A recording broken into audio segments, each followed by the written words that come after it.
morning, everybody. It is Randy with Carchaeology, and I want to share a couple of things that are going on here in the lab. Now, one of the most exciting things this week has been the arrival of the Hagerty Drivers Club magazine that has done a feature on the 1940 Mercedes. Now, it's awesome. This is the patina issue, so they're focusing on stuff that's original and unrestored.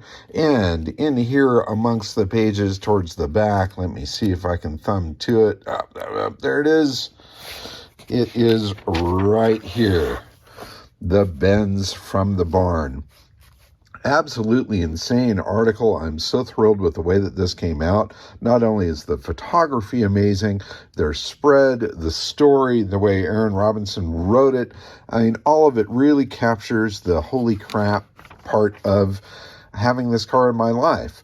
The photos of the car rolling around out here in the valley near the lab, it's just fantastic. If you are a Hagerty member and you get this magazine, definitely check it out. If you're not, you should be. Not only do they provide good insurance, and they've been very helpful to me in the past with all of insuring all of my crazy cars, it's also a phenomenal magazine, and it seems like every issue gets better and better. And they did quite a spread on the Mercedes. I mean, it just keeps on going and going. I'm really thankful and very excited about that.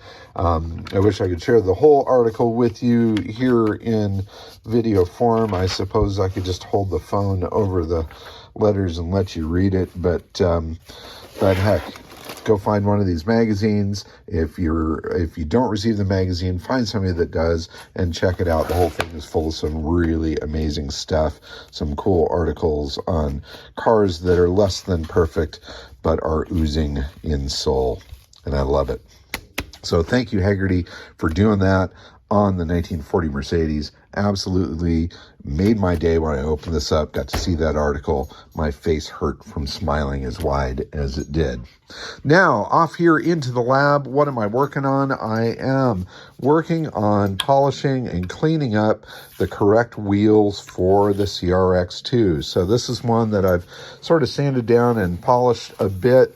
You can see a bit of a shine on it here. It still needs a little bit of work. I did refinish the gray in here as well, so that looks nice and clean. And then I'm probably going to do a clear coat over the top of that so that it has a little more of a natural shine and finish to it. Big improvement over what they look like here before. You can see all the markings and stuff on there, how faded these are. This stuff is looking really gray and dull and nasty, but fortunately the rims are in good shape. And with a little polish, they're going to look fantastic on the car. So, progress on the car. Well, this past week has been kind of wacky. I've been in and out. I've been chasing the Mercedes that's over on the other side. I really haven't done a whole lot on the CRX other than starting to clean up this one wheel. But tomorrow morning, I've got somebody coming over that's going to help me with the fuel cell issue. I've got Oscar Jackson from Jackson Racing coming over. He's a guy that was actually involved a bit with the car back in the day, drove it back when it was first done. He's really excited to see it again, and I think he's going to be the guy that's going to help me figure out this whole fuel cell issue, hopefully replace it with just a basic aluminum tank so that it can feed off the engines and run. But the clock is ticking. I need to get this car done and ready for the Japanese Classic Car Show that is coming up in October. I've got the rear spoiler off. I've got it over at a painter's locally here. I need to rattle his cage so I can get that back and get that on there. He's also going to provide me with some really good color match touch-up so I can go around and hit a couple of the chips and scratches that still remain on the car. But it is really looking badass. I am so excited to get this car finished, up and running, driving, correct wheels on it, and to bring it out and share it with the world. On to the 190 SL. I've done further cleaning. I thank everybody for watching the videos on this car. It's going to be a really fun one to hopefully get going. I've started polishing the surface a little bit. I'm probably going to get into that a little bit more today just because it's very satisfying. I'm also going to pull the spark plugs out and start soaking that engine so that we can crank it by hand before we try to crank it with the starter. This thing has been sitting in kind of a moist environment, and I've got some real serious concerns as to whether that engine's going to spin and if we're going to be okay. I mean, these cars do have an aluminum head on it. If moisture gets in there over time, it can really create some problems in the combustion chamber. And we'll see. And that's an expensive little engine to rebuild. I've been looking into that. I did one for a client recently, and he spent about 20 grand on building a motor, that little four-banger, for his 190, and I hope not to have to do that. Also, those carburetors that are on there, those Solex carburetors, those are the original ones, which is awesome to see. And hopefully I can get those to work and function properly. That's another super expensive thing to fix right. You're looking at about 5 grand or more to rebuild those carburetors if they really need a full and complete rebuild, new bushings and that sort of thing. And there's only a couple of guys that do it, and it takes 6 months to do it, and so on and so forth. So I am hoping and praying that that is not going to be an issue.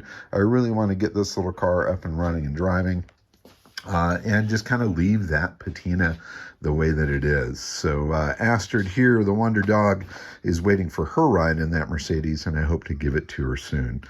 Let's see, is there anything else that's going on here in the lab?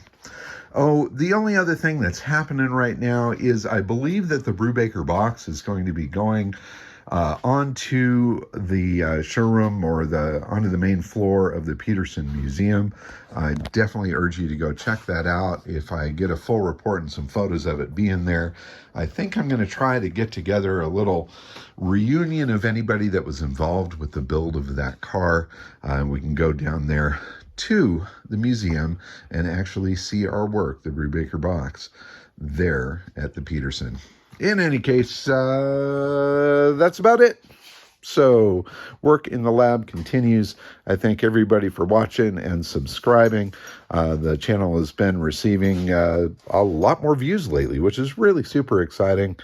And it's just me here in my garage with all my shit. But I'm having a good time, and hopefully you enjoy watching the process as well. So thanks again for watching. Keep on digging them up and driving them. Bye-bye.